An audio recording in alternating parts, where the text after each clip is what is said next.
কোনো কাকুতি মিনতি কাজ হবে না। হ্যাঁ, এই যে আমার 800 আর ইমাম সাহেবের 200, এই 1000 টাকা তোমার দিতেই হবে। আর আশিকের কাছে যাও, আশিক এখন আমার লোক, এখন বাতাস এখন উল্টে গেছে। খুব বেশি তেড়িবেড়ি করতে চাও, এত বেশি তেড়িবেড়ি করে না, কারণ আমারও অনেক লোকজন আছে। বাতাস ঘুরলে কিন্তু তোমারও নলা আমি খুলে নেব না। বয়স আমার বেশি না, ওরে ও টুকটুকির মা, চুলগুলো পাইকেছে আমার বাতাসে। ওরে আগের দিন বাগে খাইছে, এখন আর সেদিন নাই, মনে আমার ফুর্তি লাগে, তাই তো আমি গান গাই। আহা, ওরে টুকটুকির মা, তুমি কি বোঝো না আমার মনে কেন এত রং লেগেছে? আরে ঘটক তালি তো আমি আজকে ধরে করিনি, প্রায় 40 বছর ঘটক তালি করতেছি। আর এই যে খাতাটা ঝুল ধরে গেছে, এ 1.5 যুগ আগের বাকি খাতা। দেখি, হ্যাঁ দিন ঘুরে গেছে, হ্যাঁ কার কাছে কত পাবো কড়াই গুন্ডা হিসেব করে নেবো এখন। হ্যাঁ, আগের আর সে দিন নেই। হ্যাঁ, যে আমার টাকা মারে দুবা ঘটক তালি টাকা অত সহজ।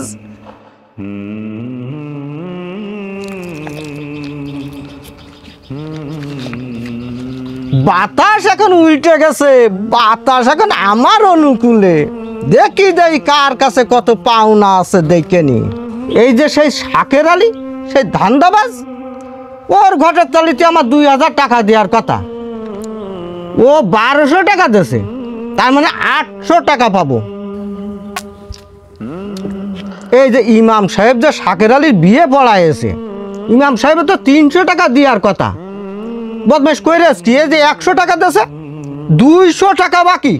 দাঁড়া, কোনে যাবি তুই? এ টাকাও আদায় করে ছাড়বো। আগে শাকের আলীর ধরি, আমার 800, ইমাম সাহেবের 200, এই 1000 টাকা যাই তালি। আচ্ছা হারুন না, তুমি আমার কিসের জন্য এরকম করে বাঁধলে? সমস্যাটা কি আসলে আমি তো কিছু বুঝতে পারছি না। আমার বান্দার মতো কোনো কাজ তো আমি তোমার সাথে করিনি। আর আশিক, তুই কিভাবে আমার বাঁধলি কদিনই? কোনোদিন তোর সাথে কোনো সময় আমার একটু মুখ কালাকালি হয়েছে? তুই কর। শাকের আলী ভাই, আমার বলে কোনো লাভ নেই, সব ইমাম সাহেব আর ঘটক জানে। কোনো কাকুতি মিনতি কাজ হবে না। হ্যাঁ, এই যে আমার 800 আর ইমাম সাহেবের 200, এই 1000 টাকা তোমার দিতেই হবে। আর আশিকের কাছে যাও, আশিক এখন আমার লোক, এখন বাতাস এখন উল্টে গেছে। তোমার কথাবার্তা হচ্ছে না, কারণ আমি তোমার সাথে কোনোদিন কোনো জায়গায় ধান্দাবাজি করিনি, একটা টাকাও তোমার কাছে আমি কোনোদিন ধার নিনি।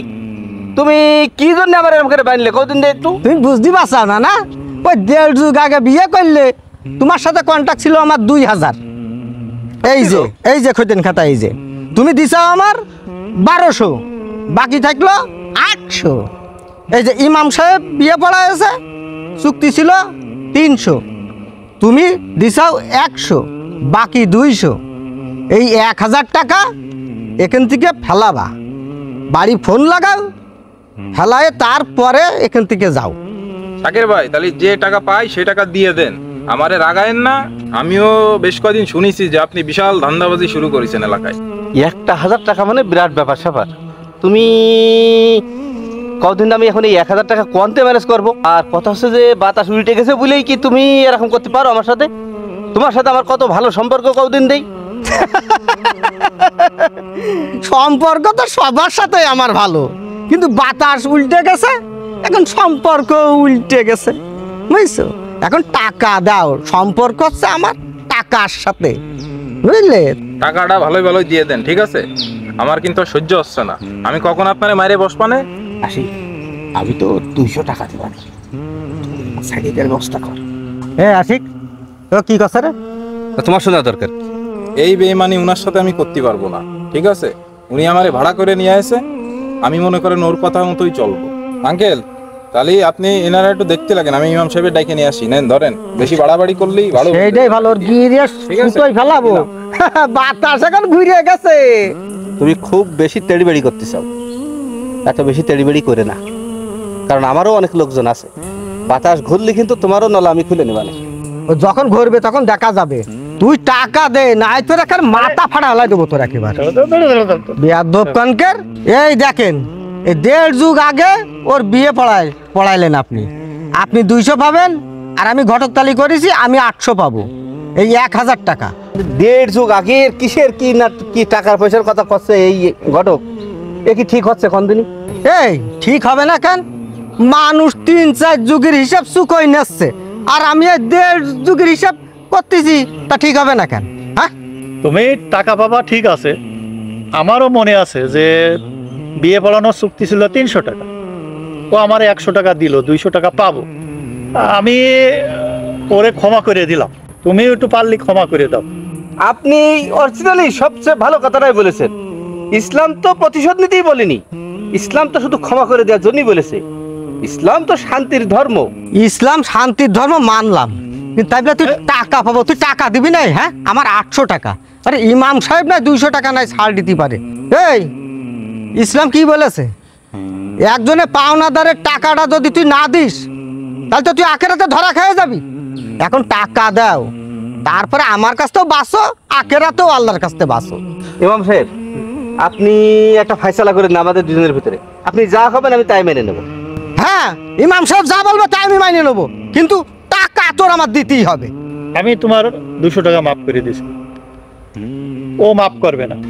ও তো আমি জোর করতে পারি না যে মাফ করে দাও, মাফ করে দাও। এখন বিষয়টা তোমার সিদ্ধান্ত নিতে হবে যে তুমি কি করবা।